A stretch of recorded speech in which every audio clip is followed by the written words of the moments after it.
بسم اللہ الرحمن الرحیم۔ السلام علیکم ورحمۃ اللہ وبرکاتہ۔ یہ حقیقت ہے کہ قرآن مجید میں انبیاء سابقین کے معجزے جس تفصیل اور تکرار کے ساتھ بیان ہوئے ہیں،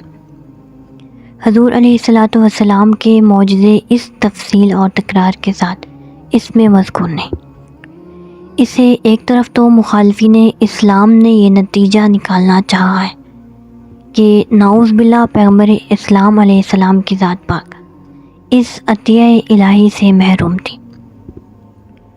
دوسری طرف اسلام کے عقل پرست فرقے کو اس سے یہ دھوکہ ہوا ہے کہ اسلام نے خوراک عادت کے ظہور سے انکار کیا ہے، کیونکہ جب اس کے نزدیک خاتم الانبیاء صلی اللہ علیہ وآلہ وسلم کی زندگی ان سے خالی تھی تو گزشتہ انبیاء کے سوانح میں جو اعجاز نظر آتا ہے وہ بھی سمجھنے والوں کے لیے وہم کا قصور ہے۔ قرآن مجید میں آپ صلی اللہ علیہ وآلہ وسلم کے تمام معجزات کا تفصیلی ذکر کیوں نہیں ہے؟ تو دوستو، واقعہ یہ ہے کہ دیگر انبیاء کرام اور حضور علیہ الصلاۃ والسلام کے معجزات اور آیات و دلائل میں جو اختلاف منظر نمایاں ہے اس کے متعدد وجوہات اور اسباب ہیں جن پر ان کوتاہ بینوں کی نظر نہیں پڑی، اس لیے وہ مختلف قسم کے شکوک و شبہات میں گرفتار ہو گئے۔ اس اختلاف منظر کی پہلی وجہ تو یہ ہے کہ ہر شخص جس نے قرآن مجید کا پورے غور سے مطالعہ کیا ہے، اس کو سمجھا ہے، وہ تسلیم کرے گا کہ اسلام نے نبوت کی تصدیق کے باب میں ظاہری اور مادی معجزات کو وہ اہمیت نہیں دی ہے جو خصوصیت کے ساتھ عیسائی مذہب اور اس کے مقدس صحیفے میں نظر آتی ہے، بلکہ وہ انسانوں کو زیادہ تر غور و فکر، فہم و تدبر، سوچ اور سمجھ کی دعوت دیتا ہے اور نبوت کی اندرونی خصوصیات اور روحانی دلائل کو ایمان و تصدیق کی بنیاد قرار دیتا ہے۔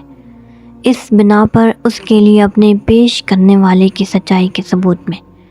اس کے خوارق اور معجزات کو تفصیل اور تکرار کے ساتھ ہر جگہ پھیلانا اور دہرانا اس کے اصول کے خلاف تھا۔ چنانچہ اسی کا نتیجہ ہے کہ اسلام ان گمراہیوں سے پاک رہا جن کی تاریکیوں کے پردے میں عیسوی مذہب کا نور چھپ کر رہ گیا ہے۔ دوسری وجہ یہ ہے کہ گزشتہ انبیاء علیہ السلام کو جو نشانیاں ملی تھیں وہ چند محدود، دگنی ہوئی اور متعین شکل میں تھی،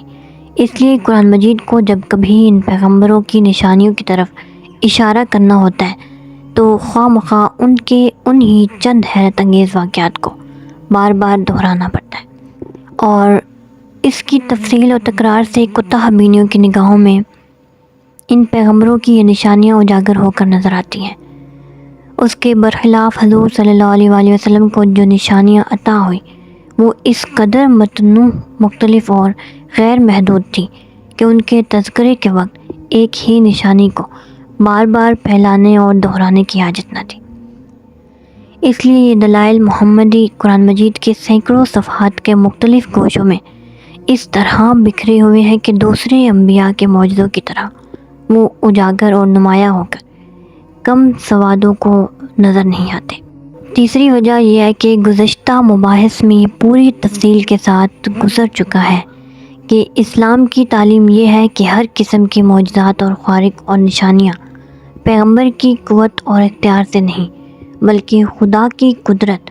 اور اس کے ارادہ و مشیت سے ظہور پذیر ہوتی ہیں۔ اس بنا پر حضور صلی اللہ علیہ وآلہ وسلم کے آیات و دلائل بھی ذات محمدی کی طرف منسوب ہو کر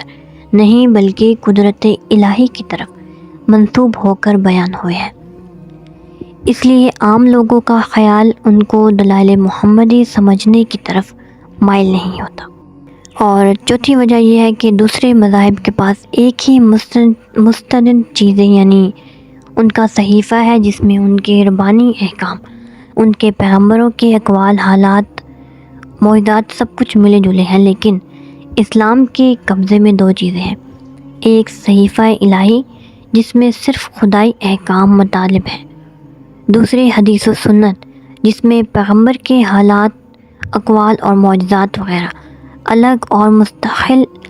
مستقل حیثیت سے مذکور ہیں،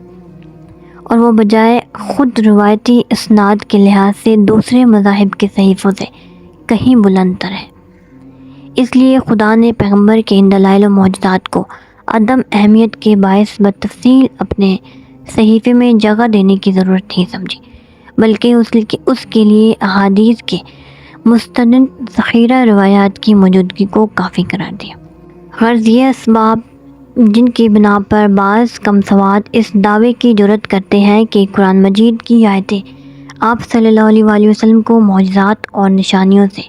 مارا ظاہر کرتی ہیں، لیکن اس سلسلے میں غور کے قابل سب سے پہلی بات یہ ہے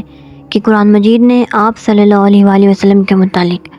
آپ صلی اللہ علیہ وآلہ وسلم کے زمانے کے کافروں کے جو اقوال و تردید کی غرض سے نقل کیے ہیں، ان میں متعدد موقعوں پر آپ صلی اللہ علیہ وآلہ وسلم کو نعوذ باللہ کاہن اور ساحر کہا گیا ہے، اور قرآن مجید پر سحر کا الزام لگایا ہے۔ عرب میں کاہنوں کا کام پیشن گوئی کرنا اور غیب کا حال بتانا تھا، اور ساحر کی نسبت تو عام طور پر معلوم ہے کہ وہ عوام کے نزدیک عجائب و خارق کا پیکر ہوتا ہے۔ اب اگر آپ صلی اللہ علیہ وآلہ وسلم امور غیب کی قبل از وقت اطلاع نہیں دیتے تھے اور معجزات اور خارق کا صدور آپ صلی اللہ علیہ وآلہ وسلم سے نہیں ہوا کرتا تھا، تو کفار آپ صلی اللہ علیہ وآلہ وسلم کو کاہن اور ساحر کے خطابات سے کیوں یاد کرتے تھے؟ تو اس حقیقت کو پیش نظر رکھ کر یہ کچھ آیتیں میں آپ لوگ کے ساتھ پڑھوں گی، ان پر غور کیجئے کہ فما انت بنعمت ربک بکاہن، کہ اے محمد صلی اللہ علیہ وآلہ وسلم تو اپنے پروردگار کے فضل سے کاہن نہیں ہے۔ ولا بقول کاہن، یہ قرآن کسی کاہن کا کلام نہیں۔ حضور صلی اللہ علیہ وآلہ وسلم کو خطاب کر کے خدا کفار قریش کا حال بتاتا ہے۔ وَإِذَا رَأَوْا آیَةً يَسْتَسْخِرُونَ وَقَالُوا إِنْ هَذَا إِلَّا سِحْرٌ مُبِينٌ، جب وہ کوئی نشانی دیکھتے ہیں تو مذاق اڑاتے ہیں اور کہتے ہیں کہ یہ تو کھلا جادو ہے۔ اس آیت سے صاف ثابت ہے کہ کفار کو جو نشانیاں نظر آتی تھی وہ ان کا مذاق اڑاتے تھے اور ان کو جادو کہتے تھے۔ اس سے معلوم ہوا کہ آپ صلی اللہ علیہ وآلہ وسلم کی خارق عادت نشانیاں ان کے مشاہدے میں آتی تھی، اور دوسری آیتوں میں بھی سحر کی نسبت آپ صلی اللہ علیہ وآلہ وسلم کی طرف کفار کی زبان سے کی گئی ہے۔ سورہ زخرف کی آیت نمبر 3 ہے، اور جب ان کے پاس سچی بات آئی تو انہوں نے کہا یہ تو جادو ہے اور ہم اس کو نہیں مانتے، اور انہوں نے کہا کہ یہ قرآن مکہ اور طائف کے کسی بڑے آدمی پر کیوں نہیں اترا۔ سورہ احقاف کی آیت نمبر 1 ہے کہ حق کے منکروں نے جب ان کے پاس حق آیا تو کہا کہ یہ تو کھلا جادو ہے۔ اسی طرح اور بھی بہت سی آیات مبارکہ ہیں جس سے یہ صاف ظاہر ہوتا ہے کہ جو واقعات ہوتے اور جو معجزات ہوتے اس کی بنا پر وہ کفار قریش جو تھے وہ آپ صلی اللہ علیہ وآلہ وسلم کو کاہن، ساحر اور جادوگر وغیرہ کہتے تھے۔ اور کفار کی ان باتوں سے یہ بھی ثابت ہے کہ آپ صلی اللہ علیہ وآلہ وسلم کی ذات ببرکات سے کچھ تو مافوق العادات باتیں ظاہر ہوتی تھی، جن کی تعبیری کہانت اور جادوگری کے الفاظ سے کر کے وہ اپنے نادان دل کو تسلی دیتے تھے، اور اسی سے آپ صلی اللہ علیہ وآلہ وسلم کے صاحب معجزہ ہونے کے ناقابل تردید ثبوت قرآن مجید سے ملتا ہے۔ اس اجمالی ثبوت کے بعد ضرورت ہے کہ ہم حضور صلی اللہ علیہ وآلہ وسلم کی ان آیات و دلائل کے